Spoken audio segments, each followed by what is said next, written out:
قدرت کا بھی ایک نظام ہے. گنہگار کوئی گناہ کرتا ہے تو کوئی نہ کوئی سراغ چھوڑ جاتا ہے. وہ ایسا سمجھتا ہے کہ میری پلاننگ ہر اعتبار سے مکمل ہے، اور ان کے پاس سے جو لیپ ٹاپ ملا، اس لیپ ٹاپ کے اندر پوری تفصیلات تھی کہ کمبھ کے میلے میں بیٹھ کر کے یہ پلاننگ کی گئی، میٹنگ کی گئی، میٹنگ میں کون کون لوگ تھے، سب کے نام تھے، سب کے نام تھے، اور ملک میں کہاں کہاں بم بلاسٹ کرنا ہے. کہتے ہیں نا کہ قانون کا ہاتھ بہت لمبا ہوتا ہے، اور قدرت کا بھی ایک نظام ہے. گنہگار کوئی گناہ کرتا ہے تو کوئی نہ کوئی سراغ چھوڑ جاتا ہے. وہ ایسا سمجھتا ہے کہ میری پلاننگ ہر اعتبار سے مکمل ہے، اور کہیں سے میرا نام آئے گا نہیں، اور قانون کے ہاتھ میرے گریبان تک پہنچیں گے نہیں. لیکن اوپر والے کا ایک نظام ہے کہ ہر گنہگار کوئی نہ کوئی سراغ چھوڑ جاتا ہے. اور اگر قانون کے رکھوالے، ایجنسیاں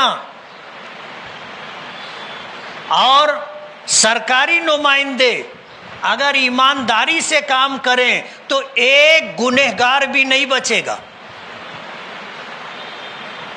ایک گنہگار بھی نہیں بچے گا.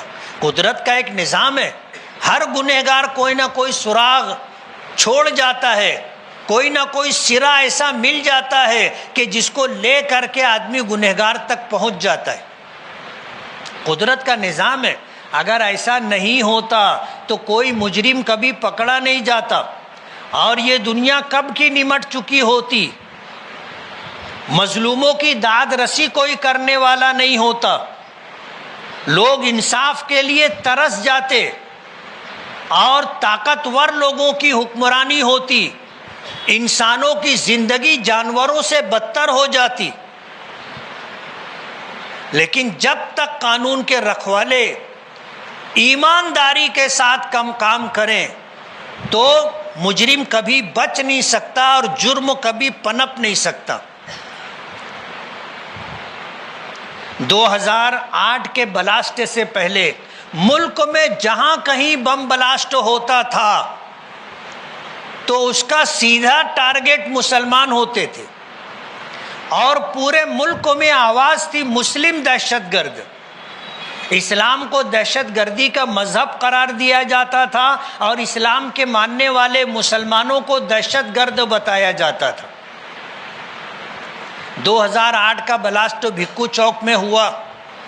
جس موٹر سائیکل پر بم پلان کیا گیا تھا وہ سادھوی پرگیا سنگھ کے نام پر تھی. اس گاڑی کے ملنے سے اس وقت کے ایک بڑے سیاستدان نے کہا تھا کہ مسلمانوں سے ہٹ کر کے دوسرے سماج کے جو لوگ ہیں ان کی طرف بھی انکوائری کا رخ کیا جائے. ظاہر بات ہے سادھوی پرگیا سنگھ کی گاڑی ملی، اور اس گاڑی کے ذریعے جب سادھوی پرگیا سنگھ تک گئی، ایجنسی وہاں تک پہنچی، تو پھر سلسلہ وار 12 نام آئے نا. اور ان کے پاس سے جو لیپ ٹاپ ملا، اس لیپ ٹاپ کے اندر پوری تفصیلات تھی کہ کمبھ کے میلے میں بیٹھ کر کے یہ پلاننگ کی گئی، میٹنگ کی گئی، میٹنگ میں کون کون لوگ تھے، سب کے نام تھے، سب کے نام تھے، اور ملک میں کہاں کہاں بم بلاسٹ کرنا ہے وہ ساری تفصیلات تھی. اسی میں اجمیر شریف کا نام بھی تھا، حیدرآباد کی مکہ مسجد کا نام بھی تھا، مالیگاؤں کا بھی نام تھا. یہ ساری تفصیلات اس وقت ایجنسی کو جب وہ لیپ ٹاپ ملا اور اے ٹی ایس نے جب انکوائری شروع کی تو ایک کے بعد ایک، ایک کے بعد ایک، ایک کے بعد ایک یہ سارے آروپی گرفتار ہونے لگے. 12 لوگ تھے